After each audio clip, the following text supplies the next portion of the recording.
जाप करने के बाद ध्यान में बैठ जाओ, फिर वो जिसका जाप किया उसका चिंतन करो। अच्छा, क्या परिणाम निकलेगा?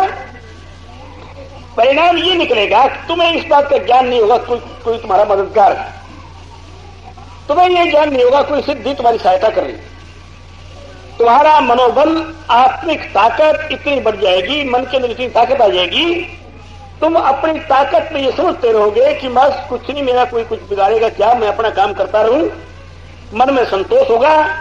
और उस अवस्था के अंदर सिद्धि तुम्हारी सिद्धि, नवई अंशो जीवनों के जीव भूत सनातन है। याद रखो इस बात को। भगवान ने अपने मुखार में ये कहा, नवई अंशो जीवनों के जीव भूत सनातन, जीव हुआ ये मेरा सनातन अंश है। अंशांशी का संबंध दूध और दूध की बूंद का संबंध बस केवल बूंद तक है, जब तक वो दूध से रह जाएगी नहीं। और यदि दूध में बूंद गिर गई तो दूध ही बन जाती। तो इसी प्रकार से परमात्मा के अंश होने के नाते सिद्धियां तुम्हारी अपनी चीज है, तुम्हारी अपनी ताकत है। किंतु बात इतनी है, लाल लाल सब कोई कहे, सबकी गठरी लाल, गांठ खोल नहीं जानता ताबिद लोया कंगाल। क्योंकि हमें उस ताकतों के प्राप्त करने का रास्ता नहीं है, और कुछ रास्ते पर चलें तो एक बीमारी और बहुत बुरी इस प्रकार का प्रचार होता है। लोग कहते हैं सिद्धि साधियां भजून है, सिद्धि नहीं होनी चाहिए। बिल्कुल गलत बात है। सिद्धि तो होगी ही होगी यदि आत्मिक विकास होगा, रूहानी दर्शन, रूहानी तेज को देखोगे तो ताकत उसी समय तुम्हारी मददगार हो जाएगी, साथ रहेगी। ताकत को हटाया ही नहीं जा सकता। सूर्य की तरफ चलोगे, छाया पीछे पीछे जाएगी जाएगी। घी और दूध का सेवन करोगे तो बल आएगा ही आएगा शरीर के अंदर, कैसे उसको हटा दोगी? तो इसलिए सिद्धि कोई ऐसी चीज नहीं जिसको हम पकड़ के ले आएंगे भी कहीं से आ जाएगी।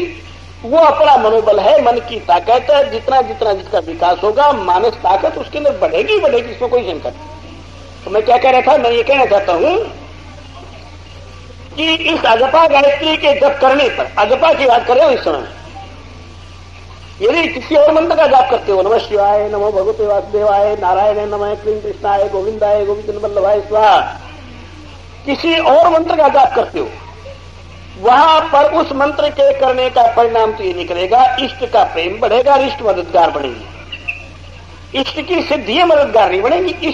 इष्ट के मन में संकल्प आएगा कि ये मेरा है, इसके लिए ऐसा होना चाहिए। जैसा प्रहलाद के लिए भगवान नरसिंह के मन के अंदर आया, प्रहलाद की मदद करने के लिए भगवान नरसिंह देव प्रकट हुए और प्रकट होकर के उसकी बड़ी भारी सहायता की। उसके बाप के अत्याचार को देख करके नरसिंह भगवान को क्रोध हुआ बड़ा भारी, और वो क्रोध इतना हुआ कि देवता भी उनके क्रोध को शांत नहीं कर सके। देवताओं ने बहुत प्रार्थना की, किंतु उन्होंने किसी की नहीं मानी। अंत में यह विचार किया क्यों नहीं इनके सामने प्रहलाद को कर दिया जाए। जिस समय प्रहलाद को नए से दूध हुए बच्चे को सामने किया गया तो भगवान नरसिंह देव ने माफी मांगी प्रहलाद से। यूं सोच कर श्रीमद् भागवत में ये शब्द है, संतव्य मांगे यदि मेरा आगमने विलंब है। ऐ मेरे टुकड़े, अंग माने टुकड़े, क्षंतव्य मांग, ऐ मेरे अंग, ऐ मेरे टुकड़े, मुझे माफ करना। यदि मेरा आगमने विलंब है, यदि बेटा मेरे आने में कुछ मुझे देर हो गई है, इसकी तुम मुझे माफी दे देना। एक तरफ तो माफी मांगी जा रही है, दूसरी तरफ प्रलय करने को तैयार है। इतना प्रेम था उसके अंदर कि उस महाशक्ति ताकतों के भी महाताकत में आकर ये कह दिया, क्षंतव्य मांग यदि मेरा आगमने विलंब है। तो यदि किसी इष्ट के मंत्र का हम जाप करते हैं हर वक्त, तो उसका परिणाम तो ये निकलेगा कि हमारे अंदर उनके प्रति आत्मसमर्पणता बढ़ जाएगी। बढ़ने पर वो हमारे मददगार रहेंगे, वो उनको हमारा फिक्र हो जाएगा, हमें अपने फिक्र की कोई आवश्यकता नहीं। और यदि आत्मिक मंत्र तुम सोहं का, शिवोहं का या हंसा हंसा जपा का जाप करते हो, तो उसका परिणाम ये कि जिसके अंश सनातन अंश तुम हो, वो सनातन ताकत कुंडली महाशक्ति जो हमारी और तुम्हारी है, वो ताकत हरेक जीव की है, हरेक के पास है।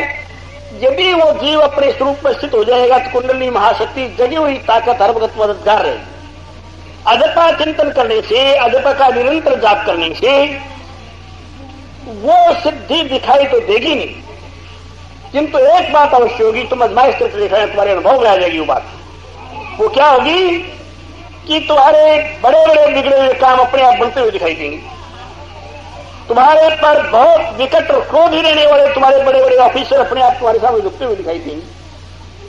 तुम्हें इस बात का ज्ञान नहीं होगा कि क्यों हो गया, कैसे हो गया, किंतु तुम्हारी ताकत उस मंत्र के जप करने से जितना मन के अंदर तुम्हारे विकास हुआ है, वो ताकत, वो सिद्धि गुप्त रूप से तुम्हारी मददगार अवश्य।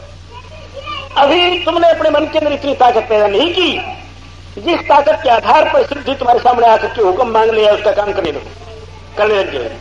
किंतु मंत्र जपते जपते जितना आत्म तेज बढ़ा है, जितनी आत्मशक्ति बढ़ी है, वो ताकत तुम्हारी मददगार रहेगी। तुम करके देखो, रोज नियम बनाकर देखो। जितने तुम मेरे सामने बैठे हो, गुरु पूजन के लक्ष्य आए हुए हैं, आज ये सालाना त्योहार है, उसके बाद तू साल भर से 6 महीने बाद जलसे पर उत्सव में रामनवमी तो आओगे, उसमें तो बहुत भारी विचित्र भीड़ होती है। उस भीड़ में तो न तो व्याख्यान बन पाता, न किसी को सुनाया जा सकता है, ठीक प्रकार की बात बताने का मौका तो यही है। तो इसलिए तुम मेरी इस बात को अपने तजर्बे में लाकर देखो। नियम से यदि तुम ये चाहते हो तुम्हारे ऊपर लौकिक आपत्ति न आए, तुम्हारे ऊपर तुम्हारे ऑफिसर न बिगड़े, दुनिया में तुम्हें किसी प्रकार की हानि न हो, कोई किसी प्रकार की त्रुटियां तुम्हें देखने में न आए, तुम्हारे बाल बच्चे तुम्हारे अनुकूल रहे, घर में रोग और शोक बीमारी न हो, भूत व्याध और पेट व्याध तुम्हारे घर से कूच कर जाए, यदि ये तुम देखना चाहते हो तुम्हारे ऊपर कोई दुष्प्रभाव न पड़े, तो तुम उस गुरु मंत्र का कम से कम 3 घंटे एकांत में बैठ करके रोज जाप कर देखो, तुम्हारी आत्मशक्ति कितनी बढ़ती है।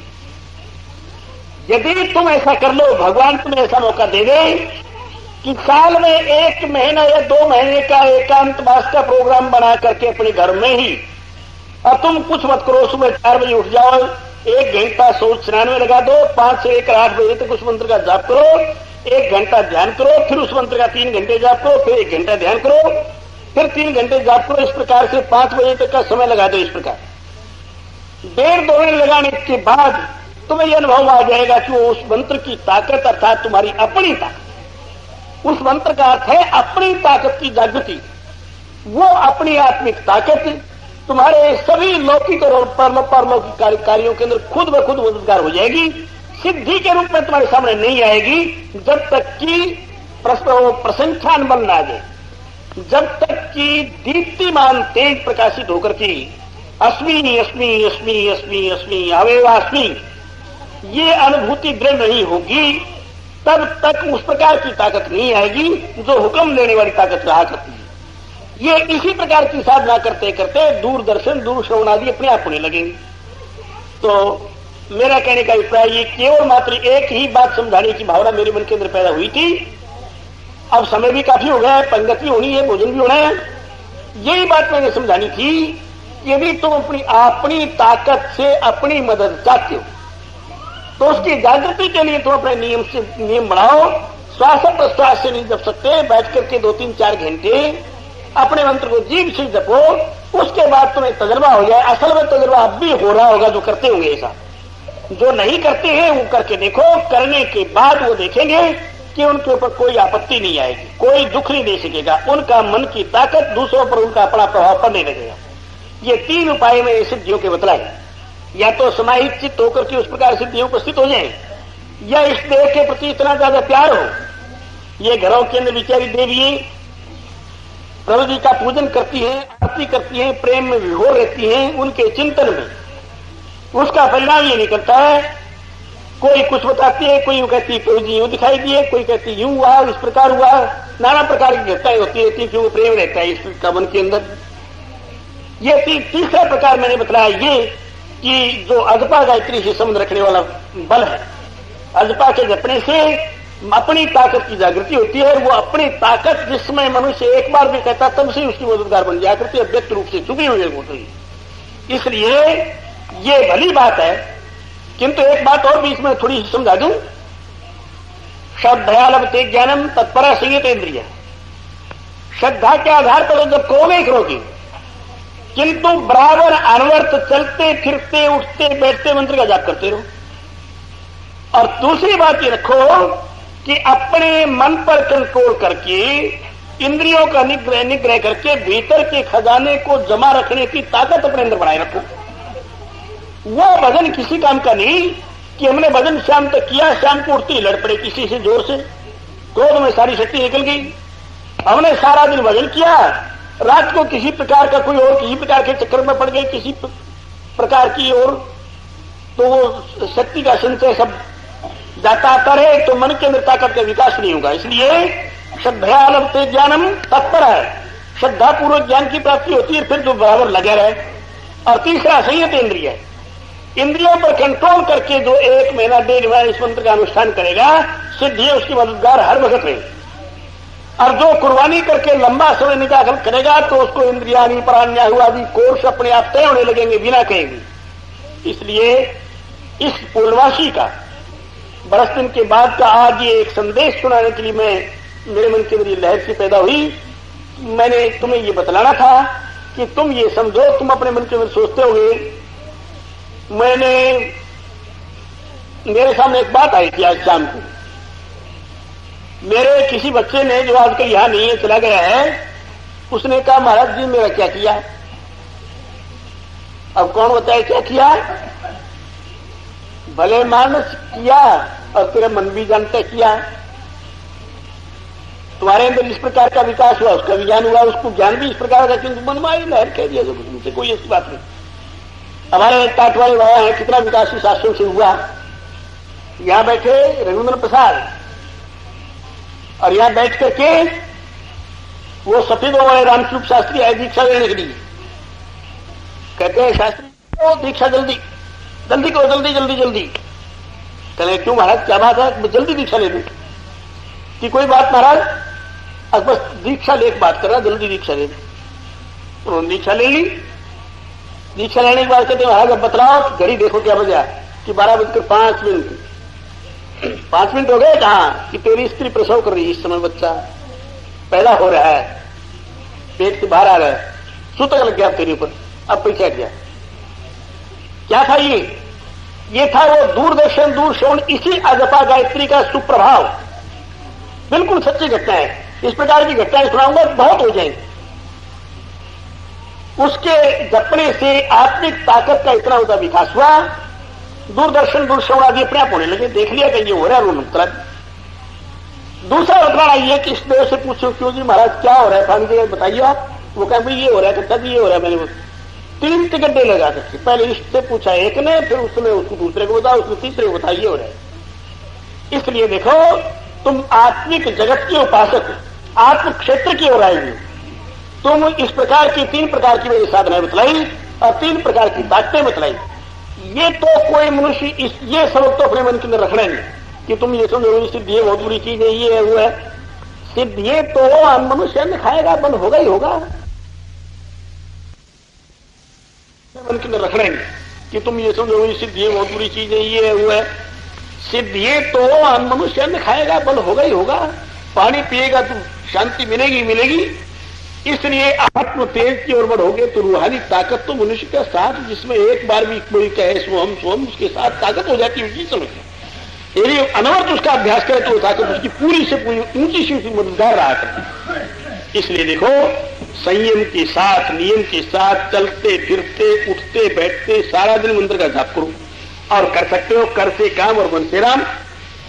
दिन में अपने दफ्तरों में कार्य भी करते हो और कार्य करने के बाद अनवर्त मंत्र का जाप भी करते हो। उसके बाद 2-3 घंटे बैठ करके ये सोच करके कि मैंने गुरुदेव की आज्ञा का पालन करना है, हुक्म है उनका। गुरुदेव की देखो, गुरुदेव के शरण में जब सिर न झुकाए तब तो तुम्हारा स्वतंत्र अधिकार, कुछ करो, किसी से लड़ो झगड़ो चाहे कुछ करो, कोई भी न करने वाला नहीं। और जब उनके चरणों में अपने आप को अर्पित कर दिया तो पता क्या होता है, जिस गुरु के शिष्य सन्मार्ग पर नहीं चलते, सीधे रास्ते पर नहीं करते, उपासना और ध्यान नहीं लगाते, अपने आप को नहीं बढ़ाते, वो भार बनते सिर पर उनकी गुरु जी चढ़ने वाले के ऊपर।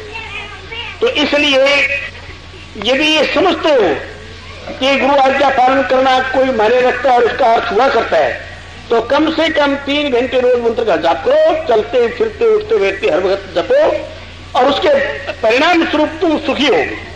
तुम्हारे ऊपर किसी का उपचार नहीं हो सकेगा, किसी का प्रभाव नहीं पड़ सकेगा। तुम्हारी ताकत तुम्हारी मददगार होगी। स्वाभाविक प्रेम की लहरें तुम्हारे अंदर आने लगेंगी, शुद्ध प्रेम की, और उसके प्रेम के अंदर पूरा पूरा विकास होता चला जाएगा। इसलिए अपने मन से मेरी इन बातों को सोच करके जो इस मार्ग में चलने का प्रयत्न करेगा अवश्य प्रभु की कृपा होगी, सबका भला और कल्याण। अब श्री प्रभु जी की आरती करेंगे। आरती करने के बाद भोजन तैयार हो चुका है। एक बात अवश्य करना, और वो एकदम बैठ जाना सारे, क्योंकि तुम्हारे भाई है परसने वाले। कोई बाहर जाकर बीड़ी पिए लग जाए, कोई घूमने चला जाए, ये देवियों वहां जाकर सो जाए और फिर कहीं थोड़ी देर में उठ के आएंगी। इससे वो तुम्हारे भाई जो आश्रम वासी है वो सारी रात इंतजार करते रहेंगे, तुम्हारी सेवा करेंगे जरूर, किंतु ऐसा नहीं करना। पंगत एक साथ बैठा लेना, एक साथ भोजन करोगे, तुम भी ठीक समय सो जाओगे। कल तुम्हारा त्योहार का दिन है, गुरु पूजन करना है, सवेरे नहाइयो धोइयो और अपना पुष्पमाला लेकर के प्रभु जी के चलो जिस प्रकार उपस्थित हुआ जाए वो अपना उपस्थित होना। तो इसलिए इन बातों को सुन करके अपने आप को उस पवित्र योग मार्ग पर चलाने का प्रयत्न करो, इससे प्रभु की कृपा हो, सबका भला और कल्याण हो। अब आरती करेंगे।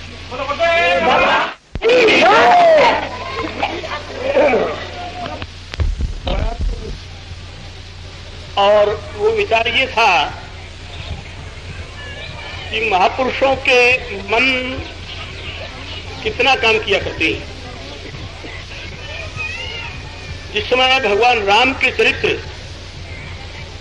और श्री कृष्ण के चरित्रों का हम अध्ययन करते हैं तो उनमें बहुत सी बातें इस प्रकार की मिलती हैं कि संकल्प हुआ सतयुग के जमाने में और उसका भुगतान द्वापर में हो रहा है। शूर्पणखा भगवान राम के पास गई, उनकी सुंदर छवि को देख करके, सुंदर रूप को देख करके उसके मन में थोड़ी सी भावना पैदा हुई, राम हमारे पति हों, इनके साथ हमारी शादी होनी चाहिए। ये भावना उसके मन के अंदर बनी, किंतु राम के लायक पत्नी बनने के लिए उसको कितनी कुर्बानी करने की आवश्यकता थी, उसका अंतःकरण कितना ऊंचा निर्मल होना चाहिए था, उसका त्याग कितना ऊंचा होना चाहिए था, ये बेचारी राक्षसी को क्या ज्ञान था।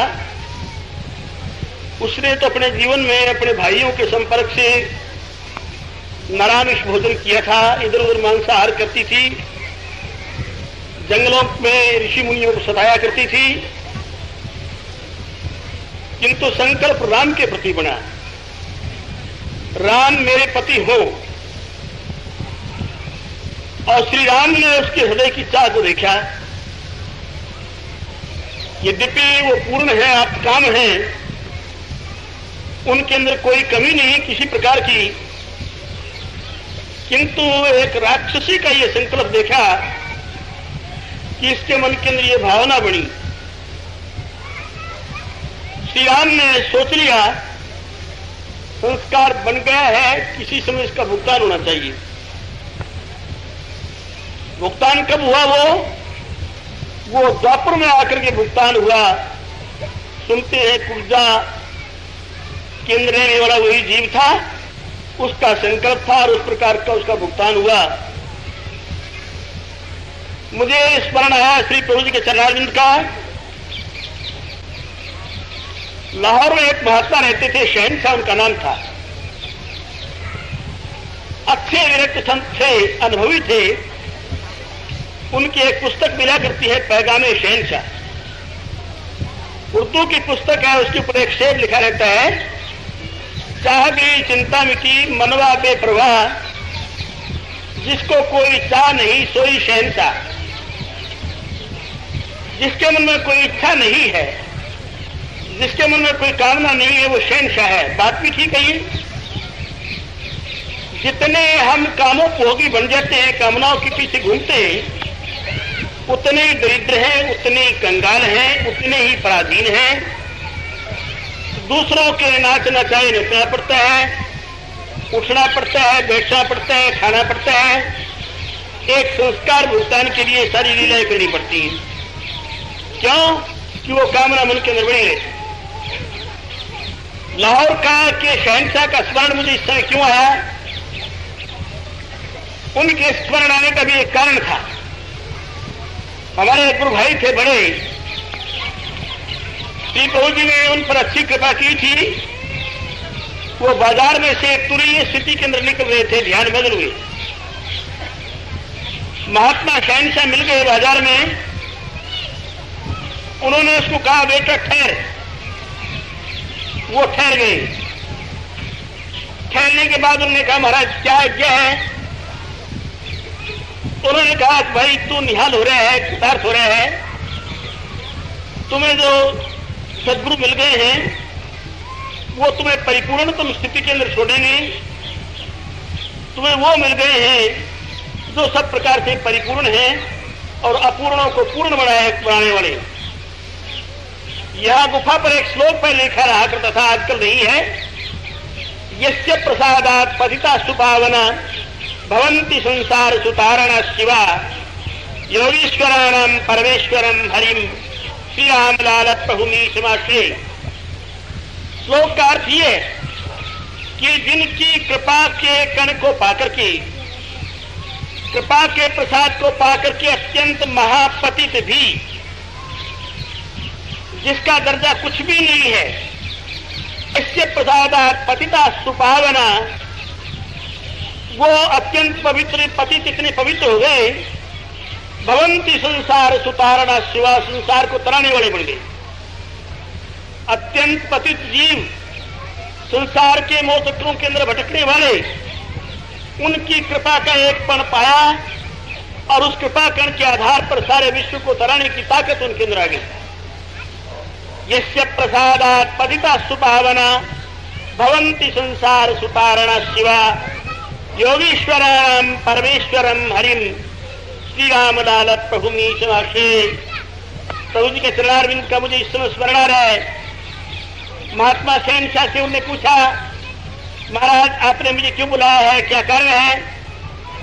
दो चार बातें उन्होंने की कि भाई तुम्हें परिपूर्णतम मिल गए हैं, वो तुम्हें सब प्रकार से कृतार्थ करेंगे, निहाल करेंगे, तुम बहुत बड़ी जगह पहुंच गए हो।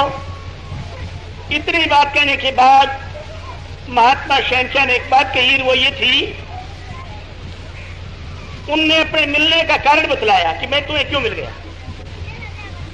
स्थिति अच्छी थी, अनुभव चल रहे थे, कृपा को पा चुके थे। फिर शहंशाह जी को मिलने का क्या कारण था, क्यों उनको बुला लिया? भाई आंखें खोल। उन्होंने कारण बतलाया, वो कारण ये था कि भाई किसी समय संकल्प बना था कि तुम्हें फिर मिलेंगे। इतना संकल्प बना था तुम्हें फिर मिलेंगे, उसके भुगतान का समय अभी तक नहीं आया था। वो भुगतान का समय अब आ गया है, इसलिए मैंने तुम्हें बुलाया कि भाई क्या बात है, क्या कारण है, तुमसे बोल उठी। कभी किसी जन्म में संकल्प बना, संकल्प ज्यों का त्यों कायम पड़ा रहा और वो संकल्प छिन्न भिन्न नहीं हुआ। हमारे तुम्हारे संसार के साधारण लोगों के जो संकल्प हैं वो रात दिन बनते और बिगड़ते। मैं केवल एक बात कहना चाहता हूं कि महापुरुषों के मन के अंदर बना हुआ संकल्प कभी बिगड़ने वाला संकल्प नहीं होता।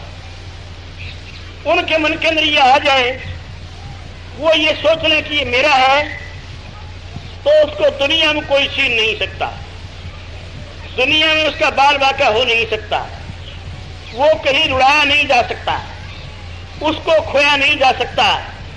वो मेरेपन की जो मोहर उन्होंने लगा ली है वो उनका शुद्ध संकल्प है, क्योंकि वो सत्य संकल्प है। मैंने कभी कभी तुम्हें सत्य की महिमा बतलाते हुए कहा है, यदि एक मनुष्य 6 महीने तक मनसा वाचा कर्मणा सत्यवादी बन जाए, मनवाणी कर्म से सत्यवादी बने। मनवाणी कर्म से सत्यवादी होने का एक लक्षण होता है, मनस्य एकम वचस्य एकम कर्मण्य एकम महात्मना। मन में वही बात और वाणी में वही बात और कर्म करने में वही बात, ये 3 चीजें इकट्ठी महात्माओं की हुआ करती। मन में विचार आया कि मैं 1000 आदमी को भोजन कराऊं, मन में ये संकल्प आया, वाणी से कह दिया हमारा विचार है 1000 आदमी को भोजन कराएं। उसके बाद क्रियात्मक रूप में भी 1000 आदमी का भोजन करना बन गया, तो वो सत्य संकल्प हुआ। मन में विचार आया 1000 आदमी का भोजन कराएं, वाणी से कह दिया 2, 4, 10 का भोजन कराना चाहते हैं भाई, कराने का मौका एक आध का करा दिया तो वो सत्य संकल्प नहीं या छोड़ ही दिया। जिसके अंदर इस प्रकार की बातें रहती हैं, जो दिन में हजारों प्रकार के झूठ बोला करता है, जिसकी वाणी के अंदर सत्य का लवलेश नहीं होता, पल में कोई बात कही उसके बाद दूसरे क्षण में दूसरी बात है, तो समझ लेना चाहिए उसका विवेक नष्ट हो चुका है, विवेक बुद्धि नहीं है उसके अंदर, और उसके संकल्प कभी सत्य नहीं हुआ करते।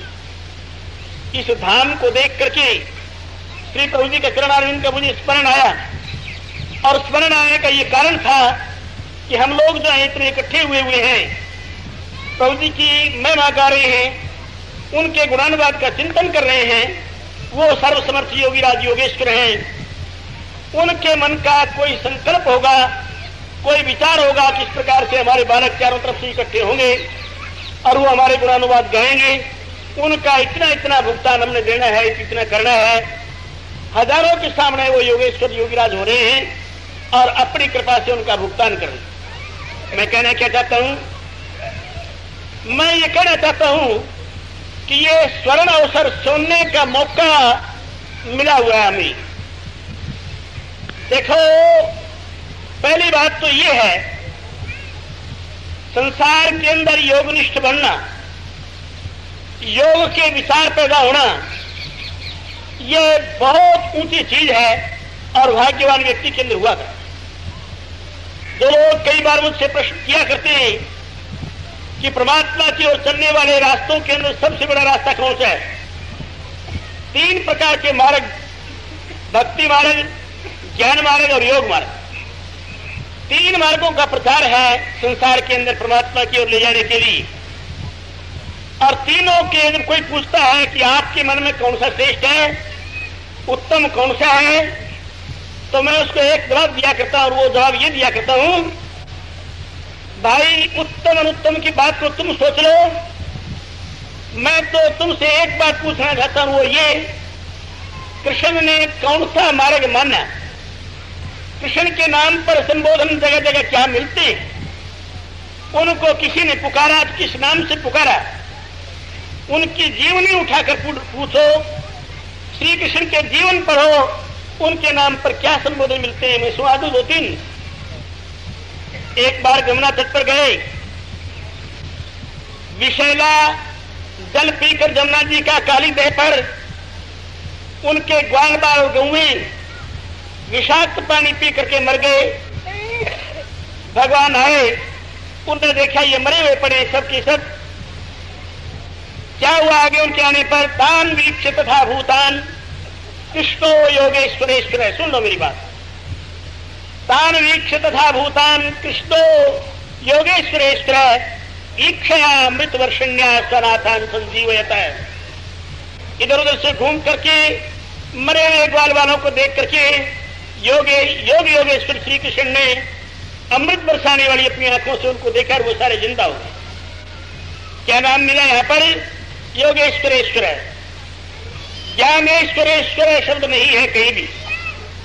तान वीक्ष तथा भूतान कृष्णो योगेश्वरेश्वर तो 1000 जगह, किंतु कृष्णो ज्ञानेश्वरेश्वर ये शब्द एक जगह भी नहीं। उनके सारे इतिहास में ये नहीं। बाकी रही भक्ति मार्ग की बात, ज्ञान मार्ग की बात तो इस तरह आ गई। उसी वृंदावन लीला के अंदर एक बार अग्नि लगनी, जंगल के अंदर बड़ी भारी आग लग गई। ब्रजवासियों ने प्रार्थना की, महाराज इस आग से हमें बचाओ। भगवान ने कहा अपनी आंखें बंद करो। ब्रजवासियों ने आंखें बंद कर ली।